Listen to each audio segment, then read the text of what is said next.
सत्संगत जी, प्यार से कहना दान निरंकार जी।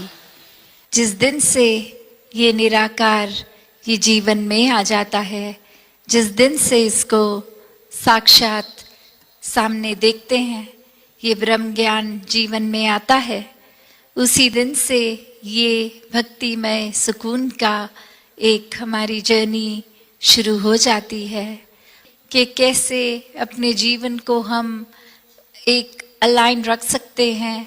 जीवन को केंद्रित जब इस निराकार पे रखेंगे तो फिर वो छोटे छोटे पहलू भी कितने ही हम आराम से उन पे फोकस कर सकते हैं जीवन के, क्योंकि एक बड़ा दायरा, एक ब्रॉडर विजन ये निराकार ही है। तो सब कुछ जब इसमें शामिल है तो फिर हमारे जीवन के सारे पहलू भी फिर एफर्टलेसली एक बहुत स्मूथ तरीके से सहज में होते रहते हैं। फिर वो चाहे अपने शरीर का ध्यान रखना हो या अपनी बुद्धि को ठीक रखना या किस तरह और भी पहलू में जीवन के हम वो बैलेंस, वो नियंत्रण रख सकते हैं। तो संतों ने हमेशा इस परमात्मा को चुनने का राह दिखाया है, इस परमात्मा के साथ हर पल बिताने का तरीका जी कर सिखाया है। वही तरीका हमें भी जहाँ इस इंसानी रूप में आए हैं तो ये समय है इसको पूर्णता से जिएं। कैसे आज जिक्र हुआ जो हमेशा सेवा, सत्संग, सुमिरन के ऊपर महत्वता, और आज भी संतरों का जिक्र।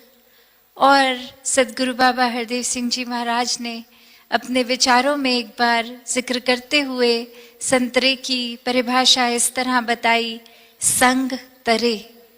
जो संतों का संग कर लेते हैं वो तर जाते हैं।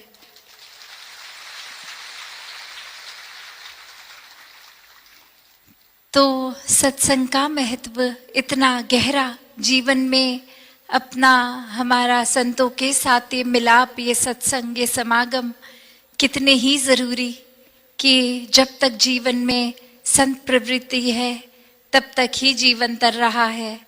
फिर वो चाहे जीते जी जीवन में एक श्वास जिस तरह बिता रहे हैं वो भी एक बहुत ही प्यार से, एक मानवीय गुणों से, ह्यूमन वैल्यूज से जीकर वो बहुत ही सहजता से गोइंग विद द फ्लो, वो सहज में बहते बहते एक तर जाते हैं।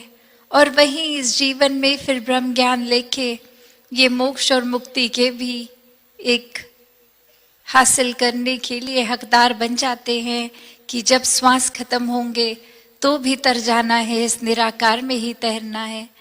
तो कैसे एक वो बात सिर्फ अक्सर हम जो सुनते हैं कि जीवन में ये चाहे इतनी रेपिटेटिव लगती हैं कि बार बार ही क्यों एक सत्संग के ऊपर फोकस करने को कहा होता है, एक हमेशा अच्छे जो गुण हैं उनको अपनाने को ही क्यों कहा जाता है, एक अपने दृष्टिकोण, नज़रिए को पॉजिटिविटी के ऊपर क्यों रखने को ही क्यों कहा जाता है। कुछ कहने का भाव ये नहीं होता कि अपनी आंखें बंद कर लो और कुछ देखो ही नहीं, पर भाव ये होता है कि अगर ये समुद्र में अगर हर कोई चीज़ है, चाहे वो प्लास्टिक के बैग हैं, कचरा है, वहाँ ही एक कीमती मोती भी हैं। तो हमें चुनना क्या है, हमें फोकस एक सुंदर वो मछलियों, वो कॉरल्स, एक पानी को साफ बनाने के ऊपर फोकस करना है या उसमें और कचरा डालना है। तो क्या हमारा नज़रिया होना चाहिए? तो होती तो सब चीज़ें हैं, अच्छी भी बुरी भी, पर संत हमेशा एक पॉजिटिविटी का ही चुनाव करने को कहेंगे कि जब फोकस ही पॉजिटिव होगा तो जीवन में पॉजिटिविटी ही उतरती रहेगी। संत कभी भी भागने को नहीं कहते कि नेगेटिविटी जैसी कोई चीज़ ही नहीं है, नहीं, ऐसा संत नहीं कहते। संत हमेशा कहते हैं कि होगा सब कुछ, पर चुनना क्या है, वो चुनाव चेतनता, विवेक से, इस ब्रह्म ज्ञान द्वारा जिनमें है वो बहुत ही खूबसूरती से जीवन को सही तरीके से जी लेते हैं। कैसे अपने जीवन में हम जब और कामों से ऊपर इस परमात्मा को ले लेते हैं तो वाकई ही मन का अहंकार एक चला जाता है। और जब तक एक शरीर में, एक सोच में अहंकार है, ईगो है, सेल्फिशनेस है, तो कुछ साफ साफ दिख ही नहीं सकता, कुछ साफ रास्ता एक समझ ही नहीं आ सकता। जैसे पानी का भी उदाहरण होता है कि पानी अगर एक जगह किसी पे स्टैग्नेटेड है, बिल्कुल उसमें रिपल्स नहीं आ रहे, तो वो ऐसा हो जाता है कि वो बहुत रिफ्लेक्टिव हो जाता है। हम उस ठहरे पानी में अपना चेहरा भी साफ साफ देख लेते हैं। पर अगर कोई उबलता पानी हो, एक बबल्स आ रहे हैं, लगातार स्टीम आ रही है, वो बिल्कुल भी स्थिर नहीं है पानी, उसमें तो हमें अपना चेहरा तक नहीं नजर आ सकता। जो पानी अपने आप में इतना केपेबल है, वो गुण रिफ्लेक्टिव है उसमें, फिर भी हम अपना चेहरा नहीं देख पा रहे, क्योंकि वो अहंकार रूपी भाप, वो एक गुस्सा रूपी बबल्स, बहुत कुछ उसमें इस समय है। तो वैसे ही हमें अपने जीवन को, जहाँ इस परमात्मा ने सारे वो तरह से क्षमता दी है कि हम एक फरिश्ता का रूप धारण कर सकते हैं, ये आदमी ही है जो दानव भी है, फरिश्ता भी है, तो हमें क्या बनना है वो हमारे हर समय की, हर पल की चॉइसेस पे डिपेंड करता है कि हमें वाकई ही मनुष्य को एक मनुष्य की तरह जीकर फरिश्ता रूप, या फिर बिल्कुल ही जो हमारा बेसिक नेचर इस परमात्मा ने दिया है उससे बिल्कुल ही विपरीत जाना है, अलग ही दिशा में जाना है, जो बिल्कुल करने के लिए परमात्मा ने इस धरती पे भेजा था। ऐसा कोई भी काम ना करते हुए और ही एक मन को अपने मुताबिक, एक अपने फायदे के मुताबिक लेके उस तरह के काम करने लग गए। और फिर ये अहंकार और चढ़ता रहता है, पहले कभी कभी सूक्ष्म रूप पे जो हमें एहसास तक नहीं होता, धीरे धीरे वो इतना भरता रहता है कि फिर हमें अपने सिवा किसी और की ओर हम देखते तक नहीं हैं, अपने आप को भी सिर्फ और एक सबसे ज़्यादा इम्पोर्टेंट बना लेते हैं। तो कैसे अहंकार कभी कभी छोटी बातों पे, किसी भी अचीवमेंट पे आ जाता है। जैसे एक कहानी भी है कि एक बार एक स्पोर्ट्स कोच ने बच्चों को बोला कि सुबह सबने शार्प 5 AM गैदर होना है और हम ट्रेनिंग स्टार्ट करेंगे।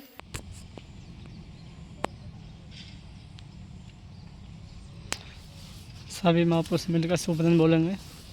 एक तू ही निरंकार, मैं ते सरना मैनू बख्श लो। तू ही निरंकार, मैं ते सरना मैनू बख्श लो। तू ही निरंकार, मैं तेरी सरना मैनू बख्श लो। बोल श्री सतगुरु माता सुदीक्षा सविंदर हरदेव सिंह जी महाराज की जय। परम पूजनीय माता जी की जय। प्यार सत्कार से कहना धन्यवाद। तो महापुरुषों, मैंने इससे पिछली वीडियो में भी आप सभी को दिखाया था कि ये सैम का खेत है, जो कि हमने इसे ठीक ठाक तरीके से ये सब खाद पानी लगाकर इसे हमने इस तरह से बनाया है कि काफ़ी अच्छी तरीके से इसकी बेल फैली हुई है और काफ़ी शानदार इस पर फूल भी आ रहा है। तो महापुरुषों, कहने के भाव ये है कि आज हमने इसमें से ये सेम तोड़ी है, जो भी निकली होगी 50-60 किलो,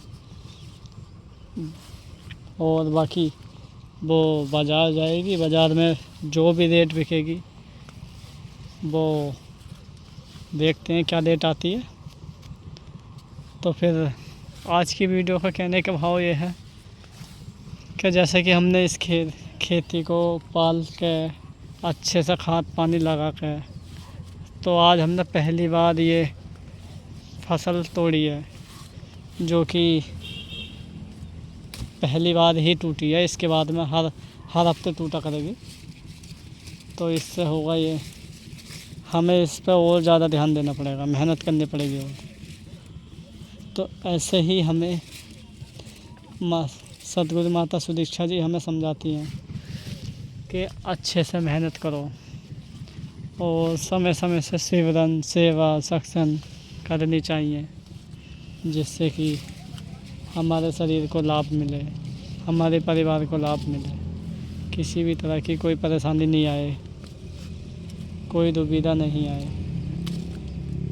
वो तो सदैव हमेशा ही माता जी का आशीर्वाद बना रहता है अपने ऊपर। इसी वजह से हम खेती बाड़ी में लगे रहते हैं। और अभी भी ठीक ठाक धूप हो रही है, दोपहर के बज रहे हैं लगभग 3।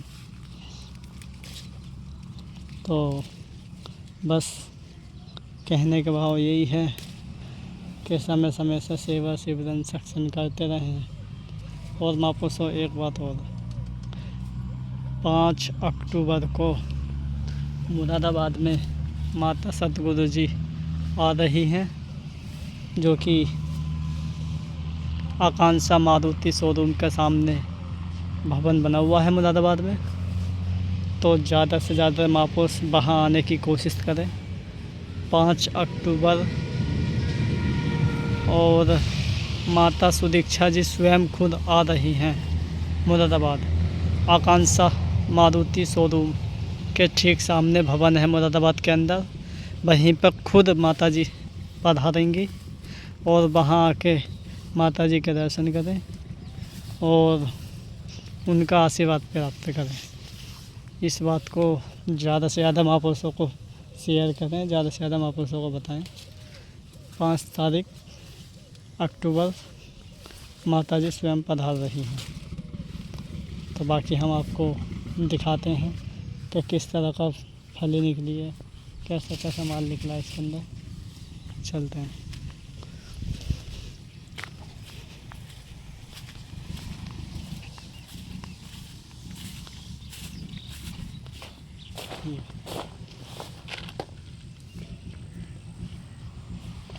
तो बस आज की वीडियो में इतनी। धन्यवाद।